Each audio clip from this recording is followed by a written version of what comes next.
Have you ever forgotten your phone? When did you realize you'd forgotten it? I'm guessing you didn't just smack your forehead and exclaim, "Damn," apropos of nothing. The realization probably didn't dawn on you spontaneously.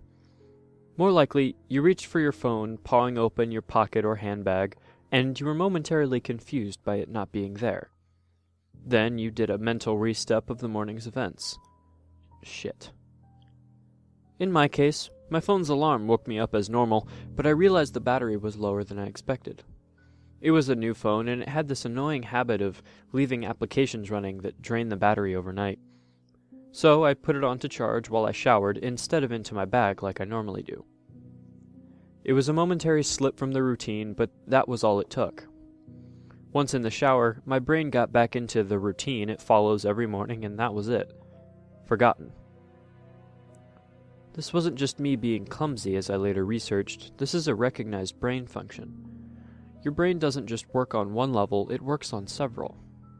Like, when you're walking somewhere, you think about your destination and avoiding hazards, but you don't need to think about keeping your legs moving properly.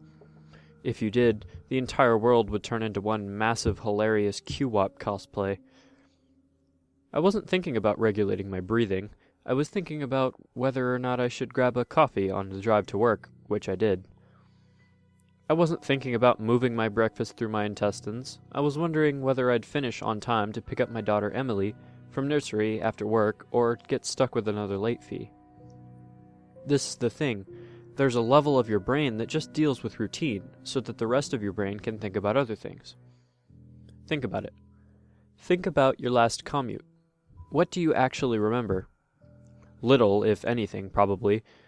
Most common journeys blur into one, and recalling any one in particular is scientifically proven to be difficult. Do something often enough, and it becomes routine. Keep doing it, and it stops being processed by the thinking bit of the brain and gets relegated to a part of the brain dedicated to dealing with routine. Your brain keeps doing it without you thinking about it. Soon, you think about your route to work as much as you do keeping your legs moving when you walk. As in, not at all. Most people call it autopilot, but there's danger there. If you have a break in your routine, your ability to remember and account for the break is only as good as your ability to stop your brain going into routine mode. My ability to remember my phone being on the counter is only as reliable as my ability to stop my brain entering morning routine mode, which would dictate that my phone is actually in my bag. But I didn't stop my brain entering routine mode. I got in the shower as normal. Routine started. Exception forgotten. Autopilot engaged. My brain was back in the routine. I showered, I shaved, the radio forecast amazing weather. I gave Emily her breakfast and loaded her into the car. She was so adorable that morning. She complained about the bad sun in the morning blinding her, saying that it stopped her having a little sleep on the way to nursery, and left. That was the routine. It didn't matter that my phone was on the counter, charging silently. My brain was in the routine, and in the routine my phone was in my bag. That was why I forgot it. Not clumsiness, not negligence, nothing more than my brain entering routine mode and overriding the exception. Autopilot engaged. I left for work. It's a swelteringly hot day already. The bad sun had been burning since before my traitorously absent phone woke me. The steering wheel was burning hot to the touch when I sat down. I think I heard Emily shift over behind my driver's seat to get out of the glare, but I got to work, submitted the report, attended the morning meeting. It's not until I took a quick coffee break and reached for my phone that the illusion shattered. I did a mental restep. I remembered the dying battery. I remembered putting it on to charge. I remembered leaving it there. My phone was on the counter. Autopilot disengaged. Again, therein lies the danger. Until you have that moment, the moment you reach for your phone and shatter the illusion, that part of the brain is still in routine mode. It has no reason to question the facts of the routine. That's why it's a routine. Attrition of repetition. It's not as if anyone could say, "Why didn't you remember your phone? Didn't it occur to you? How could you forget?" You must be negligent. This is to miss the point. My brain was telling me the routine was completed as normal, despite the fact that it wasn't. It wasn't that I forgot my phone. According to my brain, according to the routine, my phone was in my bag. Why would I think to question it? Why would I check? Why would I suddenly remember out of nowhere that my phone was on the counter? My brain was wired into the routine, and the routine was that the phone was in my bag. The day continued to bake. The morning haze gave way to the relentless fever heat of the afternoon. Tarmac bubbled. The direct beams of heat threatened to crack the pavement. People swapped coffees for iced smoothies.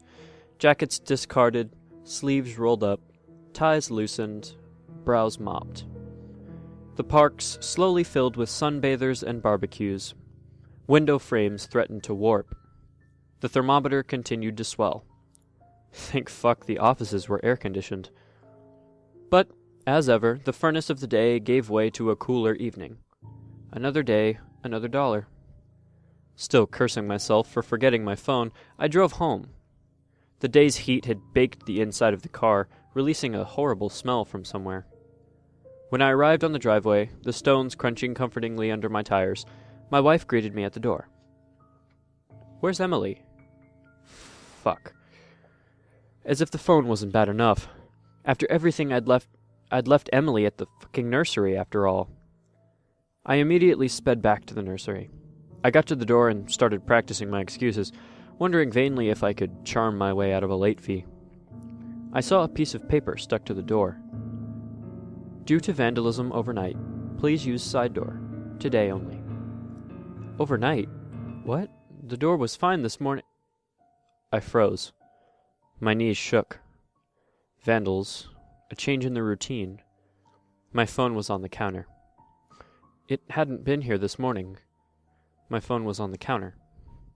I'd driven past because I was drinking my coffee. I'd not dropped off Emily. My phone was on the counter. She had moved in her seat. I hadn't seen her in the mirror. My phone was on the counter. She'd fallen asleep out of the bad sun. She didn't speak when I drove past her nursery. My phone was on the counter. She'd changed the routine. My phone was on the counter. She'd changed the routine and I'd forgotten to drop her off. My phone was on the counter. 9 hours. That car. That baking sun. No air. No water. No power. No help. That heat. A steering wheel too hot to touch. That smell. I walked to the car door. Numb. Shock. I opened the door. My phone was on the counter, and my daughter was dead. Autopilot. Disengaged.